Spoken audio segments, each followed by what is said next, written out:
Today I'll be talking about orca declines and specifically in the southern resident killer whale population. First, we'll start out with who are the southern resident killer whales. Orcas, or killer whales, are typically separated into smaller numbers of a population called pods. Some pods can be genetically different with appearance, behaviors, social structures, feeding habits, and different vocalizations. The southern resident killer whales are found on the coasts of the northern Pacific near British Columbia and Canada, Washington, and the Oregon coasts. Their diet consists exclusively of fish, which makes them unique to other orcas. In the spring and summer months, they primarily feed on Chinook salmon, but feed on them year-round. During the fall and winter months, they feed on coho salmon and chum salmon. They also feed on halibut and lingcod as an additional food source during this time of year when fish are sparse. There are a total of 73 killer whales in the southern resident population, and is made up by 3 pods, the J, K, and L pods. The southern resident killer whales are primarily matriarchal, which means that they are led by females instead of males. Now I'm going to talk about a little background information about the southern resident pods. There are 3 pods that make up the southern resident orcas, the J pod, K pod, and L pod. Each pod is separated into family subsets with older females as the leaders. This goes back to the matriarchal control of the pods that these orcas are known for.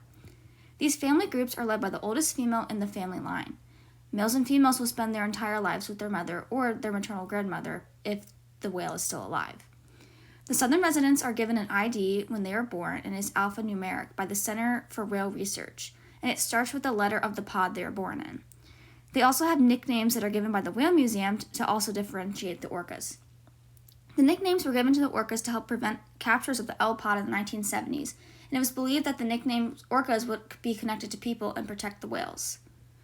The J pod consists of 25 orcas. Their habitat distribution is from San Juan Island, southern Gulf Islands, the Puget Sound, and the Georgia Strait.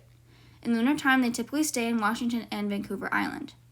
The K pod consists of 15 orcas, the smallest pod of southern residents.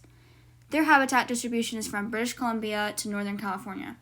Due to a decline of salmon, they're spending less time in the Salish Sea.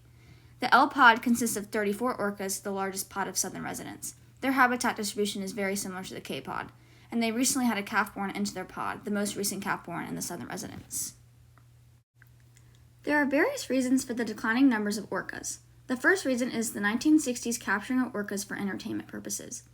In 1965, a killer whale named Namu was captured accidentally in British Columbia and was sold for profit to the Seattle Marine Aquarium. Many people were coming to the aquarium to see Namu, which launched a conquest of orcas for marine parks and aquariums. In 1972, the Marine Mammal Protection Act was passed, which ended the capturing of orcas. SeaWorld was able to capture orcas because of an economic hardship loophole. They were banned from capturing orcas in Washington, but this allowed them to move to other parts of the world. Declining salmon populations are a reason for a decline in the orca populations as well.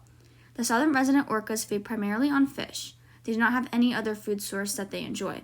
Their main source of food is the Chinook salmon, which is an endangered species, which has led them to find other fish sources. This has led to a decline in other sources of fish. Orcas are also facing declines due to exposure to toxins. Due to the fact that they are on the top of the food chain and are affected the most by exposure to high levels of lead, mercury, and polychlorinated hydrocarbons. Another factor of declining numbers is boat impacts. These orcas live in highly populated areas and have to maneuver around boats in these areas. They can collide into boats when they are hunting for fish or surfacing debris, which can cause harm to them. And finally, the last reason for declining numbers is underwater noises. These increases in underwater noises are interfering with their echolocation abilities, which can cause behavioral changes and loss of habitats. Some mitigation strategies that are starting to be implemented to maintain orca populations are increasing Chinook salmon populations, decreasing pollutants, and managing vessel activities. Chinook salmon are an endangered species, so conservationists are fighting to increase their numbers because they are a vital food source to orcas and to the food web in the ecosystem they inhabit.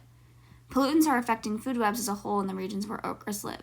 Conservation efforts are being made to limit the amount of pollutants that are entering waterways by monitoring toxic waste dumps, industrial waste, and domestic waste that affect inland waterways. Managing vessel activities is another way to decrease population losses by limiting the amount of vessels in areas where orcas inhabit and during the time of year that they are present in various locations. Establishing weight zones as well as fuel usages are important steps to mitigate this issue. In conclusion, the southern resident populations are stable now, but without further interventions could dramatically decline again. It is important that we recognize this important species and fight to protect it. Thank you for tuning in, and I hope you learned some important information about the southern resident killer whales and some mitigation strategies that can be implemented to keep their population numbers trending in the right direction.